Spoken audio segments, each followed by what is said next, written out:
ನಾನು I am very must clear and clarity ಅದು ಇವತ್ತು ಹೇಳ್ತೀನಿ. ಜಿಲ್ಲೆ ಮಾಡೋದು ನನ್ನ ಆದ್ಯತೆ ಇದೆ. ನಾನು ಅದನ್ನು ಯಾವುದೇ ಸ್ಥಿತಿಯೊಳಗೂ ಸರ್ಕಾರಕ್ಕೆ ಒತ್ತಾಯವನ್ನು ಮಾಡ್ತಾಯಿದ್ದೀನಿ. ಸರ್ಕಾರ ನನಗೆ ವಿಶೇಷ ಸಂದರ್ಭದಲ್ಲಿ ನಿಮ್ಮ ಜೊತೆ ಚರ್ಚೆ ಮಾಡಿ ನಿರ್ಣಯ ಮಾಡ್ತಕ್ಕಂಥ ಒಂದು ಸಕಾರಾತ್ಮಕ ಧೋರಣೆಯನ್ನು ಸರ್ಕಾರ ತಾಳಿದೆ and we are waiting for that. ಒಬ್ಬೊಬ್ಬರು ಒಂದು ತಾಸು ಕೊಡ್ತೀನಿ. ನಾ ಏನು ಮತ್ತೊಬ್ಬರಂಗೆ ಗೆದ್ದು ಹೋಗವಲ್ಲ. ನಿಮ್ಮೆಲ್ಲ ಪ್ರಶ್ನೆಗಳನ್ನು ಮುಗಿದಾವ ಅಂತ ಕೇಳಿ ಹೋಗ್ತೀನಿ. ಸೊ ದಯವಿಟ್ಟು ಬಿ ಕೂಲ್ ಆ್ಯಂಡ್ ಸೈಲೆಂಟಾಗಿ ಕೇಳಿ. ನಾನು ಎಸ್, ಅವ್ರದ್ದು ಹಕ್ಕದ, ಎಲ್ಲರಿಗೂ ಹಕ್ಕದ, ತಪ್ಪೇನಿದೆ. ಪ್ರಜಾಪ್ರಭುತ್ವದಲ್ಲಿ ಅವ್ರ ವಿಚಾರಗಳನ್ನು ಮಂಡನೆ ಮಾಡ್ಲಿಕ್ಕೆ ಯಾರು ಬೇಡ ಅನ್ಬೇಕು? ಯಾರು ಮೀಡಿಯಾದಾಗಿದ್ದರೆ ಹೋರಾಟ ತಿಳ್ಕೋತೀರನ್ನ? ನಾನು ಸರ್ಕಾರದ ಭಾಗವಾಗಿ ಸರ್ಕಾರದಲ್ಲಿ ಯಾವ ಸಂದರ್ಭ ಏನು ಹೇಳಬೇಕಾಗಿತ್ತು ಅದು ಹೇಳಿದ್ದೀನಿ ಮತ್ತು ಸರ್ಕಾರಕ್ಕೂ ಗೊತ್ತದ. ಆಮೇಲೆ ನಾನು ಫಸ್ಟ್ ಟೈಮ್ ಮತ್ತೊಬ್ಬರಂಗಲ್ಲ, ಗೆದಿಯೋಕ್ಕಿಂತ ಪೂರ್ವದಲ್ಲಿ ಒಂದು, ಗೆದ್ದ ನಂತರ ಒಂದು ಎಂದು ಮಾಡಿಲ್ಲ. ಶುಗರ್ ಫ್ಯಾಕ್ಟ್ರಿ ಒಳಗೆ ಹಂಗೆ ಹೇಳಿದ್ದೇನೆ, ಮಾಡಿ ತೋರಿಸಿನು. ಇದ್ರೊಳಗೂ ಹೇಳಿನು, ಮಾಡಿ ತೋರಿಸ್ತೀನಿ. ಅದು ಒಂದು ಮಾತು ನಿಮ್ಗೆ ಸ್ಪಷ್ಟವಾಗಿ ಹೇಳಬೇಕಾಗ್ತದೆ, ಇದು ಸೆನ್ಸಿಟಿವ್ ಇಶ್ಯೂ. ಉಳಿದು ಕೆಲಸ ಮಾಡೋದು, ಈ ಕೆಲಸ ಮಾಡೋದಕ್ಕೆ ಒಂದು ಕಾರಣಗಳು ಬೇರೆ ಅದಾವೆ. ಇಡೀ ರಾಜ್ಯದಲ್ಲಿ ಇನ್ನೂ ಅನೇಕ ದೊಡ್ಡ ಜಿಲ್ಲೆಗಳೇ ಉಳಿದಿಲ್ಲ. ಬೆಲ್ಗಾಮ್ನಂಥ ಜಿಲ್ಲೆಗಳು ಇವತ್ತಿಗೂ ಅದನ್ನು ಡಿವೈಡ್ ಮಾಡೋದು ಆಗಲಿಲ್ಲ, ಬೇರೆ ಬೇರೆ ಕಾರಣಕ್ಕಾಗಿ. ಅದು ನಿಮಗೂ ಗೊತ್ತದ, ನಮಗೂ ಗೊತ್ತದ. ಸೊ ಅಂಥ ಸಂದರ್ಭ ಬಂತು ಅಂದರೆ, ಕರ್ನಾಟಕದಲ್ಲಿ ಜಿಲ್ಲೆಗಳನ್ನು ರಚನೆ ಮಾಡುವಂಥ ಸಂದರ್ಭ ಬಂದಾಗ ನಮ್ಮನ್ನು ಏನಾದರೂ ಕಡೆಗಣಿಸಿದ್ರು ಅಂದರೆ at that day you ask and I will very clear ಮತ್ತು ಕ್ಲಾರಿಟಿಯಿಂದ ಬರ್ತೀನಿ ನಾನು ಅವತ್ತು.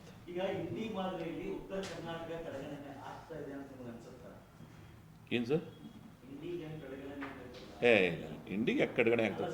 ಇಂಡಿ ಬಹುತೇಕ ಈ 10 ವರ್ಷದಲ್ಲಿ ಕಂಡಿರಿಯದಂಥ ಅಭಿವೃದ್ಧಿಯನ್ನು ನೀವು ನಮ್ಮ ಭಾಗಕ್ಕೆ ಹೋಗಿ ನೋಡಿ ಬರ್ಬೋದು. ಹಾಂ,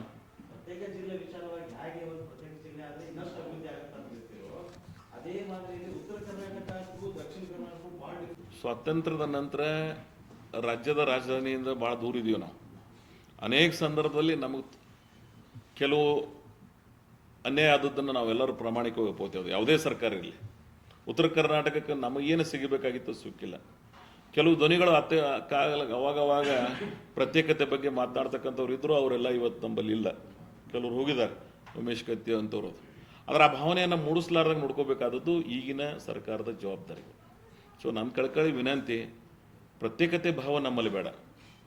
ಕನ್ನಡ ನಾಡನ್ನು ಕಟ್ಟತಕ್ಕಂಥ ಸಂದರ್ಭದಲ್ಲಿ ಈ ರಾಜ್ಯದ ಅನೇಕ ಸಾಹಿತಿಗಳು, ವಿದ್ವಾಂಸರು, ವಿದ್ವತ್ವ ಇದ್ದಂಥವ್ರು ಕೂಡಿ ಈ ರಾಜ್ಯ ಕಟ್ಟಿದ್ದಾರೆ.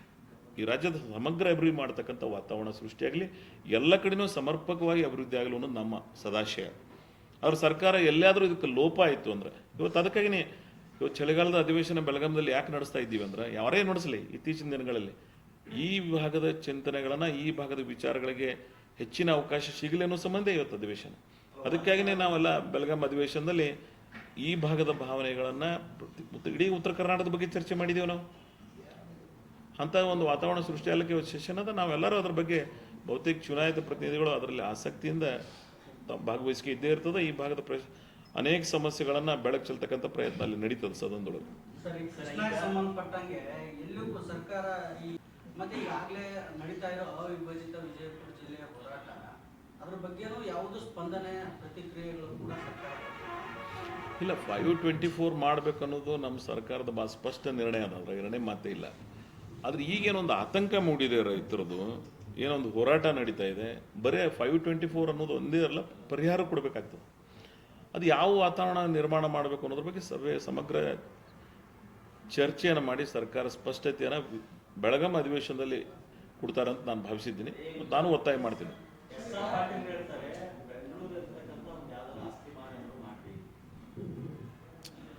ನೋಡ್ರಿ, ಅವ್ರು ಏನಾರ ಮಾಡಲಿ, ನಮ್ಮ ಕೆಲಸ ಮಾಡಿಕೊಡ್ಲಿ.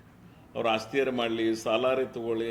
SR ಪಾಟೀಲ್ರು ಒಬ್ಬರು ಹಿರಿಯ ನಾಯಕರು ಈ ಭಾಗದೊಳಗೆ, ವಿಧಾನ ಪರಿಷತ್ನ ವಿರೋಧ ಪಕ್ಷದ ನಾಯಕರಾಗಿ, ಸಚಿವರಾಗಿ ಅನೇಕ ತಮ್ಮದೇ ಆದಂಥ ಅನುಭವದ ಸಲಹೆಗಳನ್ನು ಸರ್ಕಾರದಲ್ಲಿ ನೀಡಿದ್ದಾರೆ. ಇವತ್ತು ಸರ್ಕಾರದಲ್ಲಿ ಇಲ್ಲ ಅಂದರೂ ಸಹಿತ ಅವ್ರಿಗೆ ಆ ಹಕ್ಕಿದೆ. ಇವತ್ತೇನು ಬಾಗಲಕೋಟೆ ಜಿಲ್ಲೆಯಲ್ಲಿ ನಮ್ಮವರೇ ಎಲ್ಲ ಶಾಸಕರುಗಳು ಭಾಗವಹಿಸಿದ್ದಾರೆ, ಆಡಳಿತ ಪಕ್ಷ ಶಾಸಕರುಗಳು. ಸೊ ಅದ್ರ ಬಗ್ಗೆ ಎರಡನೇ ಮಾತಿಲ್ಲ. ರೈತರ ವಿಷಯ ಬಂದಾಕ್ರೆ ಪಕ್ಷವನ್ನು ಮೀರಿ ಸಹಿತ ನಾವೆಲ್ಲರೂ ಜನರ ಜೊತೆಗೆ ಇರಬೇಕಾಗ್ತದೆ. ಅದು ನಮ್ಮೆಲ್ಲರ ಧರ್ಮ ಮತ್ತು ಕರ್ತವ್ಯ. ಚುನಾವಣೆ ಪೂರ್ವದಲ್ಲಿ ಕೃಷ್ಣಾ ಜಲಾಂದೋಲನ ದೊಡ್ಡ ಸಮಾವೇಶ ಮಾಡಿ ವಿಜಯಪುರದಲ್ಲಿ ನಾವು ವರ್ಷಕ್ಕೆ ಕೃಷ್ಣೆಗಾಗಿ 40,000 ಕೋಟಿಗಳನ್ನ ಇಡ್ತೀವಿ ಅಂತ ಹೇಳಿ 2 ವರ್ಷ ಆಯ್ತು ಸರ್, 1 ರೂಪಾಯಿನೂ ಇಟ್ಟಿಲ್ಲ. ಬಜೆಟ್ನಲ್ಲೂ ಪೂರಕ ಬಜೆಟ್ ಆಯ್ತು, ಬಜೆಟ್ ಆಯ್ತು. ಆ ಕೃಷ್ಣಾ ಜಲಾಂದೋಲನದ ಸಂಕಲ್ಪನೆ ಈಡೇರಿಲ್ಲ ಸರ್ ಇವತ್ತು. ನಾನು ಪ್ರಾಮಾಣಿಕವಾಗಿ ಹೇಳ್ತೀನಿ, ಕೃಷ್ಣೆಗೆ ಏನು ಆದ್ಯತೆ ಸಿಗಬೇಕಾಯಿತು ಎಲ್ಲೋ ಒಂದು ಕಡೆ 1-1.5 ವರ್ಷ ಆಯಿತು, ಆ ಪ್ರಮಾಣದಲ್ಲಿ ಆಗ್ತಾ ಇಲ್ಲ ಅನ್ನೋದನ್ನು ನಾನು ಪ್ರಾಮಾಣಿಕವಾಗಿ ಒಪ್ಕೋತೀನೋ. ಅದ್ರ ಮುಂದಿನ ನಿರ್ಮಾಣದಲ್ಲಿ ಸರಿದೂಗಿಸ್ತಾರೆ ಅಂತಕ್ಕಂಥ ವಿಶ್ವಾಸ ನನಗದ ಮತ್ತು ಮೂಡಬೇಕು. ಅದು ವಿಶ್ವಾಸ ಮೂಡಿಸ್ತಕ್ಕಂಥ ಕೆಲಸ ಸರ್ಕಾರದಿಂದ ಆಗಬೇಕು. ಸಂಕಲ್ಪ ಆಗಿತ್ತು. ನಮ್ಮ ಜಿಲ್ಲೆ ಎಲ್ಲ ಶಾಸಕರು, ಎಲ್ಲ ಬಾಗಲಕೋಟೆ ಶಾಸಕರೆಲ್ಲ ಭಾಗವಹಿಸಿ ಸಂಕಲ್ಪ ಪ್ರತಿಜ್ಞೆ ಮಾಡಿದ್ರು. 2 ವರ್ಷದೊಳಗೂ ಕೂಡ ಆಗಲಿಲ್ಲ. ಇನ್ನು 3 ವರ್ಷದೊಳಗೆ ಎಷ್ಟು ಇಡಕ್ಕೆ ಸಾಧ್ಯ ಅಂತ ಸರ್? ನೀವಿಲ್ಲ, ಹೌದು, ಇದನ್ನು ಒಂದು ಗ್ಯಾರಂಟಿ ಅಂತ ಹೇಳಿದ್ರಿ. ಸ್ವಲ್ಪ ಸಮಯಾವಕಾಶ ಕೊಡ್ರಿ, ಮಾಡ್ತಾರೆ. 2 ವರ್ಷ ಆಯ್ತು ಸರ್. ಈಗ 3 ವರ್ಷ it is not a small period. 40 ಅಂದ್ರೆ 80,000 ಕೋಟಿ ಇಡಬೇಕಾಗಿತ್ತು ಸರ್. 1,100 ದಿವಸಗಳದಾವಿನ. Just wait for another some time. 80,000 crore ಈಗ ಇಡಬೇಕಾಗಿತ್ತು ಸರ್. ಈ ಗ್ಯಾರಂಟಿ ಯೋಜನೆಗಳಿಂದ ಅಭಿವೃದ್ಧಿಗೆ ಏನಾದರೂ ಹಿನ್ನಡೆ ಆಗಿದೆಯಾ? ಆ ಲೆಕ್ಕದಲ್ಲಿ ಏನಾದರೂ ನಿಮ್ಮ ಏನು ಗ್ಯಾರಂಟಿ ಯೋಜನೆಗಳಿಂದ ನೀವು ನೋಡಿರ್ಬೋದು. ಬಹುತೇಕ ಕರ್ನಾಟಕದಾಗೆ ಗ್ಯಾರಂಟಿ ತಾಲೂಕಾ ಮಟ್ಟದ ಅಧ್ಯಕ್ಷರಿಗೆ ಆಫೀಸ್ ಕೂಡಿಸಿ ದೊಡ್ಡ ಕಾರ್ಯಕ್ರಮ ಮೊನ್ನೆ ಮಾಡಿನ. ಗ್ಯಾರಂಟಿಗಳಿಂದ ಅತ್ಯಂತ ಕಡು ಬಡವರಿಗೆ ಬಹಳ ಜನರಿಗೆ ಸಹಾಯ ಆಗಿದೆ. ಯಾರು ಅದನ್ನು ಅಲ್ಲಿಗಳಿಲಿಕ್ಕಾಗೋದಿಲ್ಲ. ಯಾರು ತೊಂದರೆಯಲ್ಲಿದ್ದಾರೆ ಅವ್ರಿಗೆ ಗೊತ್ತಿದೆ 1,000